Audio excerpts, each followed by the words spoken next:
Hai semua, salam sejahtera sekali lagi.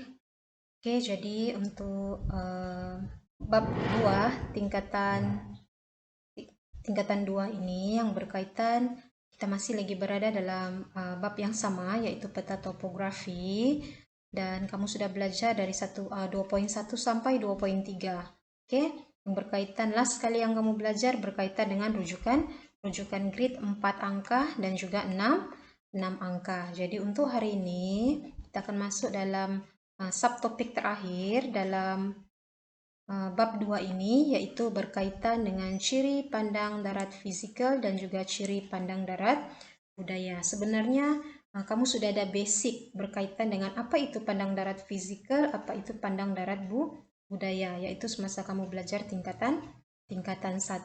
Jadi ingat balik, pandang darat fisikal itu adalah pandang ciri semula jadi.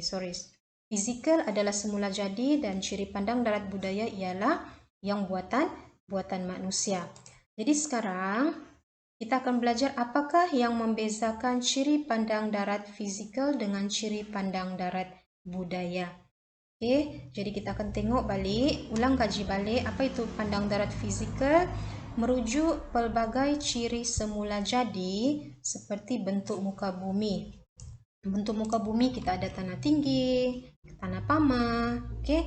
Kita ada saliran, kita ada laut, kita ada sungai, kita ada tasik, oke, dan tumbuh-tumbuhan semula jadi. Contohnya hutan, rumput, oke, paya bakau.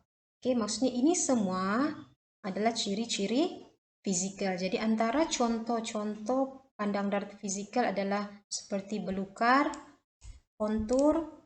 Ingat balik, kontur itu adalah merujuk kepada kawasan tanah tinggi. Jadi kalau dalam peta kamu tengok simbol kontur ini, kamu boleh tahu sudah di sana adalah kawasan tanah tinggi. Lepas itu kita ada tasik, oke, sungai, rumput, hutan, kita ada paya bakau, tanjung, bukit. Oke, dan ini adalah contoh saja. Oke, sebenarnya ada macam-macam lagi pandang darat fisikal yang semula jadi. Manakala ciri pandang darat budaya pula merujuk kepada ciri buatan manusia, seperti guna tenaga, kegiatan ekonomi penduduk, pertempatan, kemudahan sosial, serta pengangkutan dan juga perhubungan.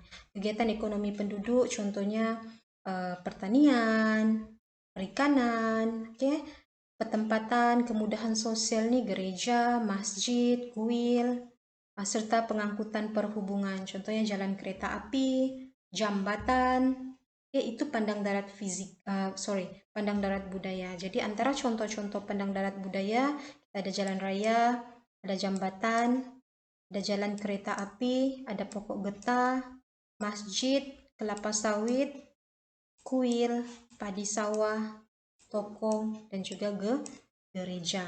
Oke, jadi sama juga ciri pandang darat budaya ini ada banyak lagi. Oke, ada banyak lagi contoh-contoh dia.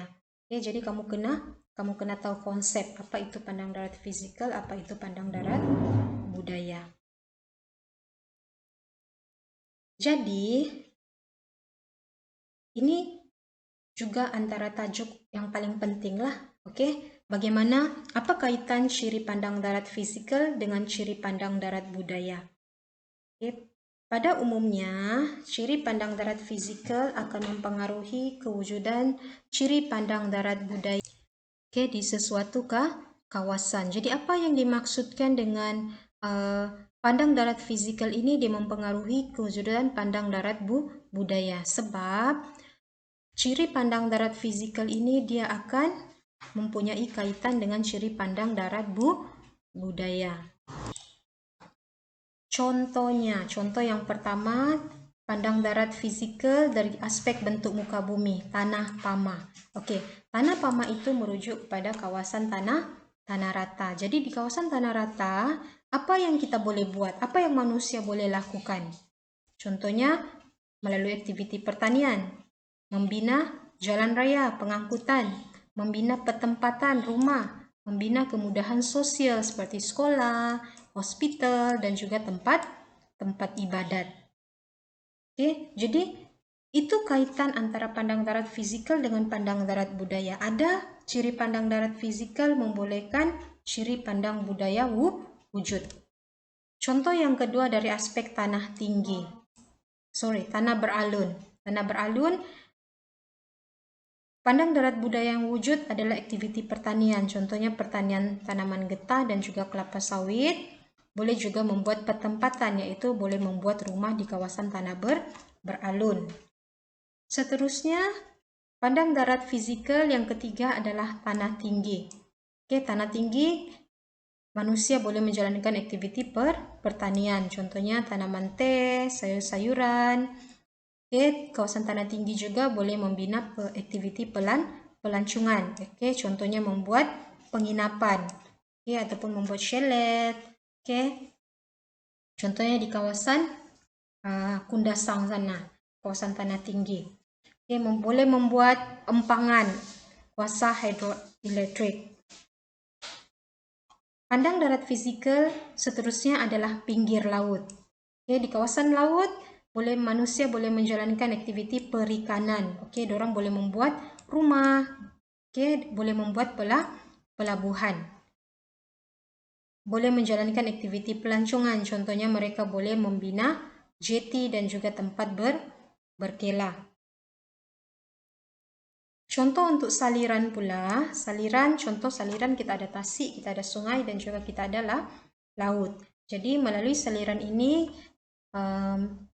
pandang darat budaya yang wujud adalah sumber air, sebab perlu membina pipe saluran.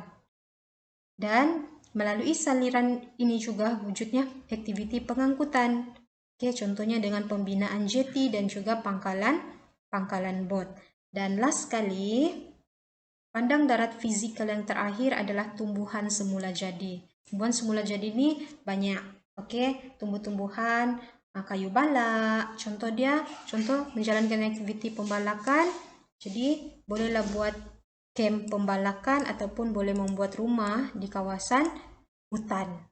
Dan wujudnya juga aktiviti pelancongan dengan pembinaan laluan jalan kaki. Jadi inilah yang dimaksudkan dengan hubung kait di antara pandang darat fisikal dengan pandang darat budaya. Jadi maksudnya pandang darat fisikal dan pandang darat budaya itu saling melengkapi, saling berkaitan antara satu sama lain. Jadi untuk hari ini kita sudah habis untuk bab 2 dan kita akan sambung lagi untuk bab lain pada kelas akan datang. Thank you.